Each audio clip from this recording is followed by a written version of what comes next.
Blessings. So if you have any trouble getting a sense of value from these videos, I'm imagining that this might help. There's a couple of things that I do to deepen this practice, and I want to share that with you. So one of the things is that I'm integrating shiatsu and Tui Na. So I'll start with the video. Like today I started with the video, and it'll raise a bunch of questions, right? And then I sit with the questions and welcome what's arising in the moment.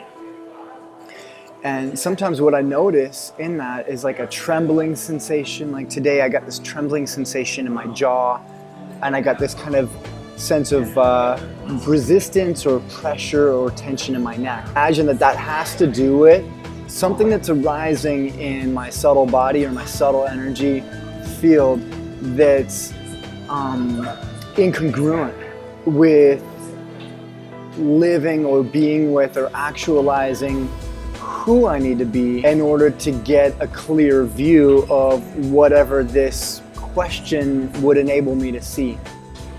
I imagine that questions evoke a part of us, these kinds of questions evoke a part of us that can see clearly, and it's not necessarily a linear answer that we're gonna get from it, but a view, that they would illuminate a landscape for us to take a fresh or novel view on life and existence, and at times require us to step into who we must be in order to get access to that view.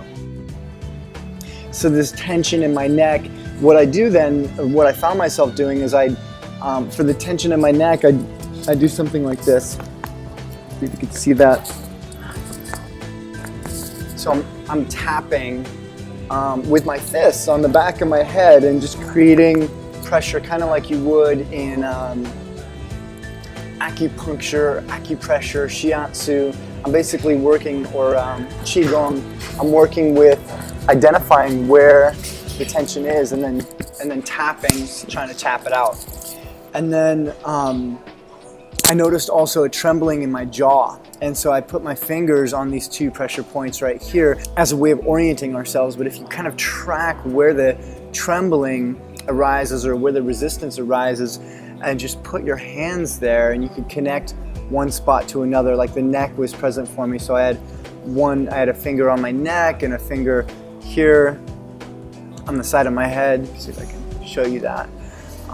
There's actually a pressure point right here in the bottom of the skull that I like to use a lot. It's brand new for me to be aware of that one. And just welcoming the sensations.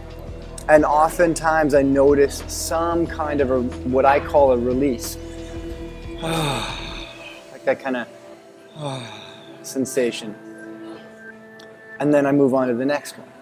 If you have any difficulty connecting to this practice, try really resting in being with the questions. And as you track what's happening, let it be embodied. Get up and stretch if you need to. Move. Definitely recognize how you're sitting. Recognize your posture. Notice that. Notice how your desire to be with a given question, or the practice of being with a given question, has you wanting to shift your body posture and move with it. Move through your body posture. Stretch it out. Let it move with your practice. Part of this practice that really brings it to life for me is that I'm noticing what's happening and I'm tracking it, and I want to show you that. I want to show you how I navigate that. And then with that, I'm noticing what emerges and what's the most juicy, what's the most poignant, what has me moved, what's coming up that has me moved. And I'm tracking that in a way that I'll describe and show you right now, but then I utilize that to create the next practice. So there's a circuit, there's a loop that I'm creating, such that I'm imagining this practice can continue to deepen and continue to deepen and continue to deepen. And so what I want to invite is, if I get at what is most juicy for you, or what is most conflicted for you, what you notice basically in your own exploration of these practices, that would enable me to then further adapt these practices in such a way that your own discoveries serve as focal points for the emergence of new content. So we can create a loop that then includes you.